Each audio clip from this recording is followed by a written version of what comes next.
KTO Radio présente À haute voix, la lecture intégrale des œuvres spirituelles majeures.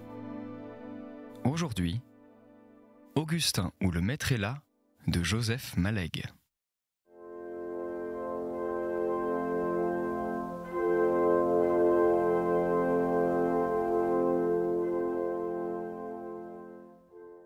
Chapitre 1. Matine. La petite cité. Lorsqu'Augustin Méridier cherchait à démêler ses plus lointaines impressions religieuses, il les trouvait très au frais, mélangées à ses premiers souvenirs et soigneusement classés dans 2 compartiments de sa mémoire. Il gardait l'un pour la préfecture de province, au lycée de laquelle son père professait. Il réservait l'autre aux Planaises. Ce n'était pas la vraie Planaise, mais de hauts plateaux très voisins, tous semblables, qu'il appelait ainsi parce que ce nom lui avait plu. Cette division géographique séparait 2 formes irréductibles et même antagonistes des émerveillements de l'enfance. La préfecture gardait, dans ces belles rues désertes, certains 2e étages sonores, au vestibule pavé de losanges noir-bleu et gris de pierre, glacial. Le plus beau jour y était dimanche. Augustin le sentait, à maintes indices, venir dès le samedi soir. Ce jour-là, la grosse Catherine nettoyait les carreaux du vestibule et les fenêtres de la salle à manger. Elle passait au tripoli les boutons de la porte. Elle n'oubliait pas la bouilloire ni les robinets. Toute la maison prenait un aspect lavé de frais, renouvelé. Des habits neufs, tirés de placards appropriés, apparaissaient sur les chaises de la chambre à coucher, gardant la forme qu'ils avaient dans des boîtes, aplaties par des plis soigneux. L'active petite maman portait dans les yeux une sorte de joie maîtrisée et étincelante, comme lorsqu'on attend silencieusement une belle fête, ou des parents qui viendront bientôt. Souvent, pour mieux assurer cette transgression du dimanche sur le jour précédent, les cloches de la grande abbatiale sonnaient à toute volée dès 5 heures du soir. Mais quand elles se taisaient dans les hauteurs de la tour, le petit garçon qui longeait les porches, son cartable à l'épaule, la main perdue dans celle de son père, ce petit garçon-là, docile et réfléchi, ne se trompait pas sur ce silence, sur tout ce qui les recélait pour le lendemain matin d'exaltation sonore et de domination furibonde. Dès le samedi soir aussi, les regards de son père, sans rien abandonner de leur lassitude, ni des plissements obliques au cœur desquels ils se blottissaient, signifiaient une sorte de repos. Ils oubliaient le quotidien supplice d'une classe de latin pour 32 galopins de 15 ans. Un balier se situait sur la route dentée des jours. Le malheureux homme respirait. Pendant 24 heures, son temps allait couler entre des rives nettoyées, des berges désencombrées où se retrouvait, décapé et pur, le doux loisir, matière première de la vie. Après dîner, la semaine épuisée n'offrait plus que des restes inutilisables. Lassée par 6 jours de règne, toutes ces tâches remplies, tous ces rôles joués, elle penchait la tête, se recueillait, abdiquait. Quelques heures lui restaient encore, que nul ne prenait au sérieux. Les 4 dernières, de trop, s'obstinaient à sonner tout de même dans la nuit de samedi à dimanche, ignorant qu'elle ne comptait plus. Bonheur de porter certains costumes marins dans ces premières minutes vides du dimanche matin. Augustin se promène, plein de satisfaction grave, sur le dallage de pierre de ce fameux 2e étage. Il fait miauler ses souliers. Les petits gants de fil blanc sont déjà mis. Sa main y niche au large, tout doigt écarté. Le sentiment de la propriété individuelle lui monte jusqu'à l'épaule. Par la fenêtre du vestibule, au-dessus du mur grisâtre et vert lichen qui délimite la cour, fidèle au rendez-vous du dimanche, un grand morceau de ciel, mal coupé et d'un bleu tout neuf, tremble, frémit, craquelle et se retrouve intact après chaque coup des éclatantes cloches. Un morceau de ciel d'où coule ce bonheur spécial, dit dominical, à qui l'invisible soleil communique avant la messe un ton d'oisiveté heureuse. Certainement, c'est toujours ainsi, en petits fragments bleus, mal cassés et pleins de cloches, qu'on voit le ciel du dimanche matin, dans les rues désertes, autour des abbatiales, par-dessus les hauts murs barrant les cours d'hôtel Louis XIII désaffectés. Du vestibule, Augustin entend ouvrir et fermer toutes les portes. Leur écho évoque la salle à manger, la chambre où lavée, changée, repue, dort la petite sœur. Toute chose exhale l'arôme subtil du dimanche. Le frais lever du matin, le chocolat du dimanche, les habits du dimanche, les cloches du premier et du second coup. Tout prépare ces moments d'immobilité tendue qui précèdent le départ pour la messe, ces minutes indiciblement particulières qui collent au présent pendant quelques secondes encore pour se détacher ensuite, choir et s'abîmer au flot des minutes communes. Assis à l'église, tandis que ses jambes trop courtes pendent entre le dallage et les bâtons de chaise, près du prie-dieu de sa maman, il lève les yeux et la regarde. Il l'aperçoit d'en bas. Il voit ses lèvres qui remuent, ses cheveux qui passent au-dessous d'un chapeau sorti le matin du carton. Elle lit dans un gros livre. Celui d'Augustin est beaucoup plus petit. Presque toujours, elle devine qu'il la regarde. Un sourire menu, bien plus retenu qu'à la maison, descend sur lui à travers toute cette solennité. Son doigt, à elle, quitte le paroissien, tourne quelques pages du livre d'Augustin, gauchement, parce qu'il tourne de trop haut. Il indique le commencement de la prière spéciale qui convient à ce moment de la messe. Préface. Voici l'heureux moment où le roi des anges et des hommes va paraître. Augustin a retrouvé le fil. Plein d'une docilité appliquée, il commence à suivre, de son index ennobli mais gêné par le gant. Ce tableau général admet bien des variantes. Ainsi, ces grands mots autoritaires, le roi des anges et des hommes, s'adoucissent parfois pour Augustin. Ils lui font signe qu'ils ont quelque chose à lui montrer. On dirait qu'ils se fendent en deux et qu'ils s'ouvrent.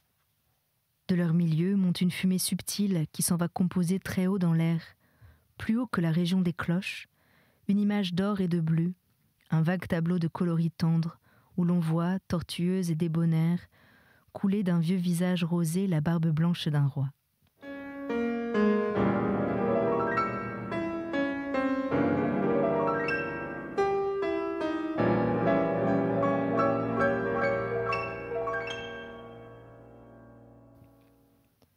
D'autres fois, certains dimanches spéciaux, l'église se remplit de fleurs, de branches vertes et de grandes jeunes filles en blanc. L'une d'elles, un jour, lui a parlé, essayant en vain, à force de grâce et de sourire, d'élever la timidité du petit garçon jusqu'à sa jeunesse à elle, inconcevablement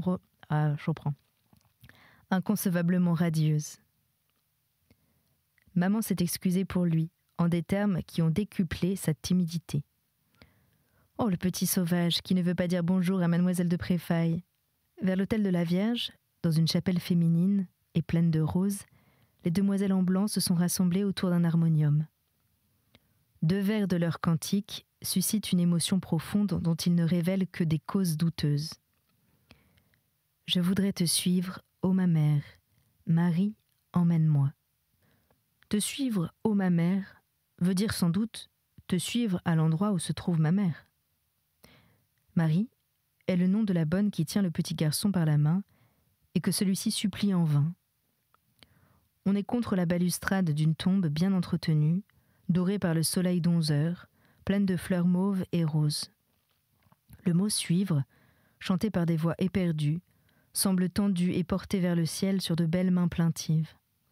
Tout des failles de mélancolie inexaucée, languissante et heureuse. 3 coups de clochette, un brouhaha, un grand silence. Le vent de l'élévation souffle sur ces peintures. Nouveau bruit de chaises, une tambourinade de coups de marteau dans tous les coins de l'église. Nouveau son de clochette. D'habitude, sa maman va s'agenouiller parmi d'autres dames devant une balustrade au linge blanc. Elle revient avec une humilité écrasée qui gêne Augustin. Singulière cérémonie et mal explicable. Il est préférable de n'y pas penser.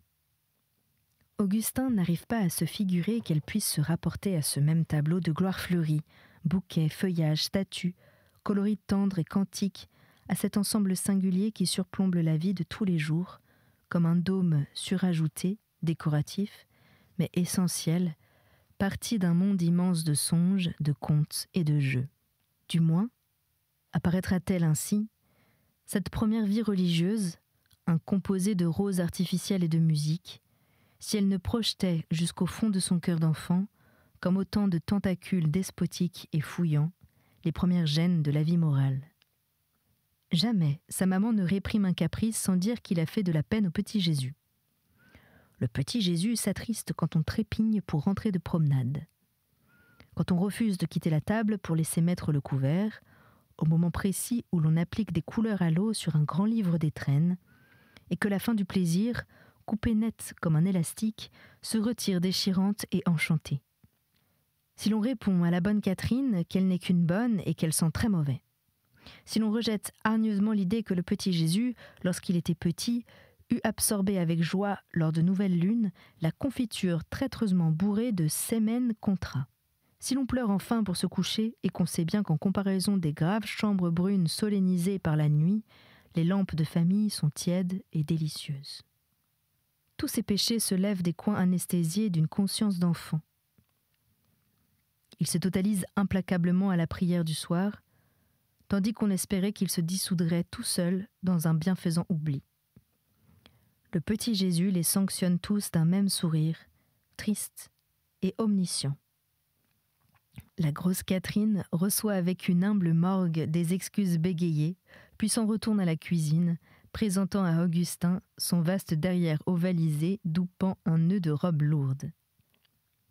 Cependant, les petits bras de 4 ou 5 ans enveloppent le cou maternel. Les lèvres assurent qu'on ne le fera plus jamais. Tu verras, jamais plus. Puis, toutes ces plaies enfin débridées, la conscience pardonnée achève d'éliminer le remords dans les saccades et le bouillonnement des sanglots. La contrainte morale prend une autre forme encore. Il faut apprendre par cœur 2 questions de catéchisme chaque jour. Tous les matins, quand on vient de manger à la cuisine la soupe au lait de la grosse Catherine, maman fait réciter, après la prière, les 2 questions expliquées la veille. La petite sœur Christine, vacillant sur des jambes novices, tire sa maman par la robe. C'est le moment que choisit un autre bébé de quelques mois pour se lamenter dans son berceau. Les lits sont défaits. La pesée des corps s'y marque. Cette chambre où dorment une maman et ses 3 enfants, parce que l'appartement est fait de pièces immenses et peu nombreuses, cette vaste chambre au papier brun ancien tolère une espèce de désordre douillet, spécialement associé pour Augustin aux souvenirs de certains jours d'hiver. Ces jours-là, une étrange lumière livide et impassible pénètre la chambre au matin. Elle tombe d'un plafond plus blanc que d'habitude. Elle semble n'être là, sur les plâtres mêmes, tandis que le ciel gris, beaucoup plus sombre qu'eux, affirme d'un air renfrogné qu'il n'est pour rien dans cet éclairage et s'en désintéresse. En effet, c'est de plus bas qu'il vient. Les toits, les balcons, la rue, les trottoirs sont blancs de neige. À ce désordre matinal se mêlent les mots théologiques. Ce sont des mots très difficiles et impressionnants. Ils ressemblent à ceux que les grandes personnes disent entre elles quand elles ne veulent pas que les enfants comprennent. Il est vrai que Madame Méridier en met d'autres à la place, bien plus faciles pour les expliquer. Mais voilà, ce sont les premiers qu'il faut réciter. Il semble qu'ils cachent des arrière-sens raides et mystérieux, consolidés en petites nodosités insolubles. D'autres mots, qu'on comprend cependant, présentent un aspect cérémonieux et pincé qu'Augustin n'aime pas. Ainsi, ce prétentieux « qu'est-ce que ?» au lieu du familier et bonasse « qu'est-ce que c'est ?» que tout le monde aime et connaît bien. Le papa d'Augustin vient souvent, au cours de ses récitations, une serviette de livre sous le bras. Sa moustache est humide de café au lait. Des reflets bougent dans son lorgnon. Il s'assied et attend sans rien dire. On voit qu'il attend. L'enfant devine d'une manière à la fois obscure et aiguë qu'une autorité de qualité et de visée différentes se juxtapose à la première, celle d'où dépend le catéchisme. Et c'est le moment que choisit son autonomie pour affirmer avec une fermeté exagérante qu'il ne comprend pas le vilain mot, qu'il ne le comprendra jamais. Alors, une petite expression de souffrance naît sur le visage de sa maman, très petite, et qu'il faut de bons yeux pour saisir. Il faut les laisser fixer sur ce tendre visage, et non pas deviner, mais entendre en son propre cœur les confidences d'un pli fugitif, dessiné au coin gauche des lèvres maternelles. Ce pli vous confie qu'elle ne grondera pas, contrairement à ce qu'elle ferait pour toute autre chose. Mais celle-ci ne regarde qu'elle-même, et il suffit qu'on la voie souffrir. Soudain, c'est une conscience non plus anesthésiée, ni sourdement douloureuse, mais palpitante, mais saignante et à vif, qui jette Augustin au cou de sa mère. Si, oh si, il comprend bien le vilain mot. Il comprendra tous les vilains mots, tu verras, oh tu verras. Elle recueille dans son cœur cette promesse et cette exaltation. Elle recueillera de même les autres promesses qui viendront après les autres fautes. Elle ressemble tout à fait au petit Jésus. Bien des années après, Augustin s'aperçut que les premières chutes de neige suscitaient encore dans son souvenir ces mélanges de froide féerie blanche, de scolastique et de remords. Quelques années plus tard, un tout petit nombre d'années, M. Méridier prit un beau jour, avec sa canne, une paire de vieux gants de peau brune.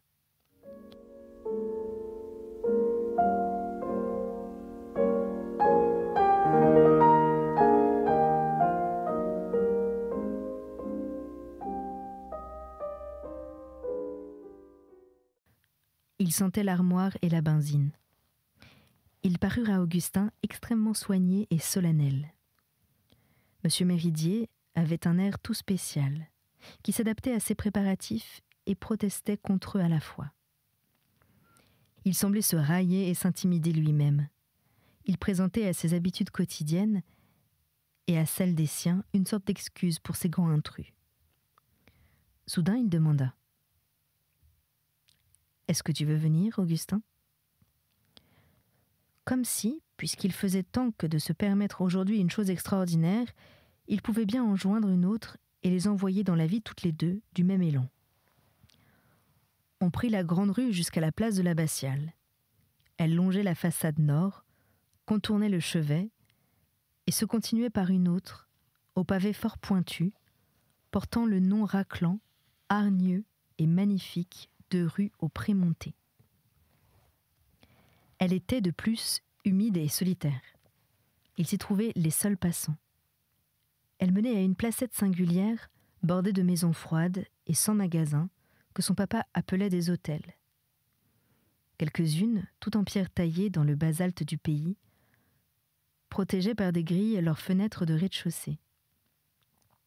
Grave et massive, elles portaient en elles une longue habitude de hardiesse et de force qui poussait leur façade sur la place même, bien au-delà de l'alignement où leurs récentes voisines étaient forcées de se confiner.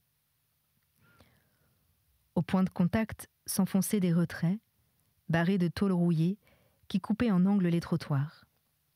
Tout au milieu de la place, sur une fontaine octogonale, se penchaient des personnages moussus, porteurs de brocs en pierre, d'où coulait un filet d'eau frais et éternel. Cette rue baignait dans un tel silence qu'on était presque confus du bruit de ses pas. Des pépiments d'oiseaux jaillis de jardins invisibles filaient le long des corridors qui s'amorcent aux portes cochères, sortaient dans la rue comme des enfants joyeux. Ils perçaient l'air, les oreilles, le bruit des filets d'eau, toutes les choses perçables, de 1000 petites aiguilles dorées. M. Méridier expliqua que la fontaine avait été bâtie voilà bien longtemps. Bien longtemps, à une époque où les plus vieilles gens que connaissait Augustin n'étaient pas encore nés, ni les grands-pères de ces vieilles gens, ni les grands-pères de leurs grands-pères. Augustin suggéra que ce pouvait être au temps des Gaulois, qui personnifiaient pour lui la plus reculée préhistoire. Papa assura que ce n'était pas tout à fait aussi lointain. Cette époque, dit-il, s'appelait Renaissance, et les brocs se nommaient des urnes.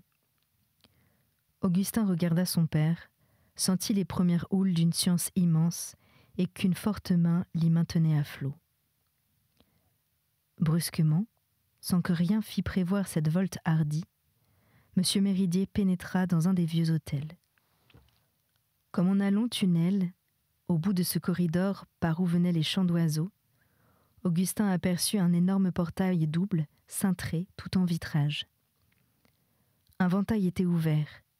Ses petits carreaux interposaient un treillis noir sur des verdures de jardin. Près de ce ventail, un homme allait et venait, en bras de chemise, avec une nonchalance indolente. Mais, en même temps, il sifflait un air gaillard qui s'accordait mal avec le bruit paresseux de ses sabots sur les dalles. On sentait une odeur de fumier de cheval. D'une haute porte couleur chocolat, percée dans le corridor, sortit une paysanne en bonnet tuyauté, tout semblable à celui de la grosse Catherine. Mais tandis que celui-ci provenait visiblement du même terreau rural sur lequel la grosse Catherine avait elle-même poussé, l'autre, posé sur un costume ajusté et plus fin, trahissait une paysannerie volontaire et presque maniérée, une survivance précieusement gardée, par entente tacite, entre maître et serviteur, un tenace parfum de ferme et de château, conservé là, au rez-de-chaussée de la maison de ville, depuis le dernier séjour à la campagne, tout prêt pour le séjour suivant. Ses yeux descendirent sur la toilette d'Augustin et de son père, sur les fameux gants, sur le chapeau que M. Méridier croyait devoir garder à la main. Une soupçonneuse et froide déférence imprégnait pendant ce temps et vivifiait des rides qui n'eussent sans cela trouvé à exprimer qu'une vieillesse servile, paisible et pincée.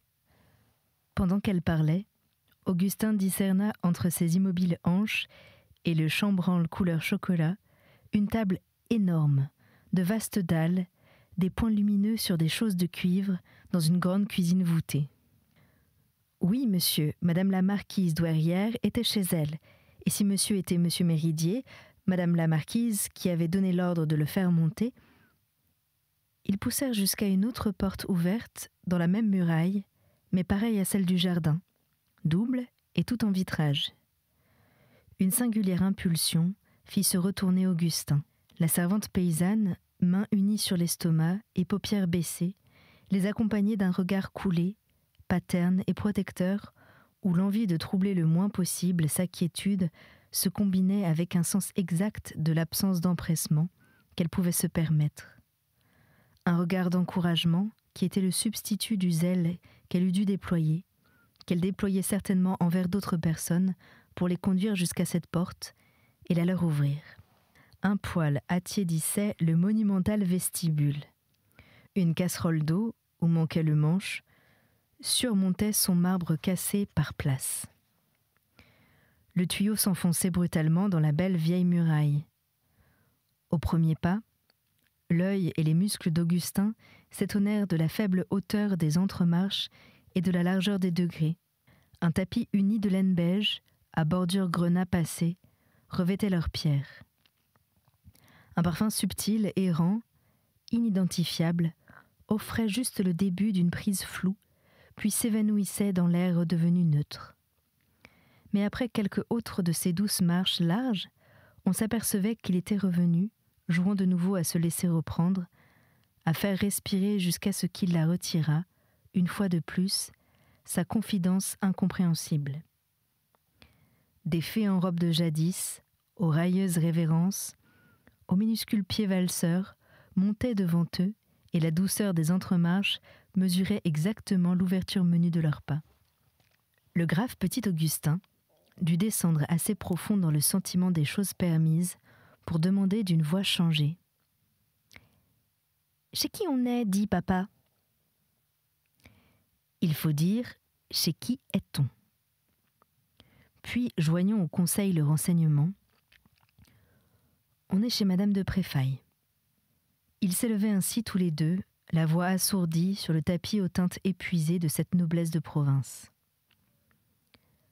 Un éclat de rire d'une grâce mordante, significatif comme un visage, éclata dans l'immensité compassée et la somnolente distinction de l'escalier, en total désaccord avec elle, d'une telle franchise impérieuse et personnelle qu'elle intimidait presque, en même temps qu'elle donnait pour une seconde l'imprévisible vision d'un jet de perles heurté sur un frais courant d'eau, entre deux rives de cristal.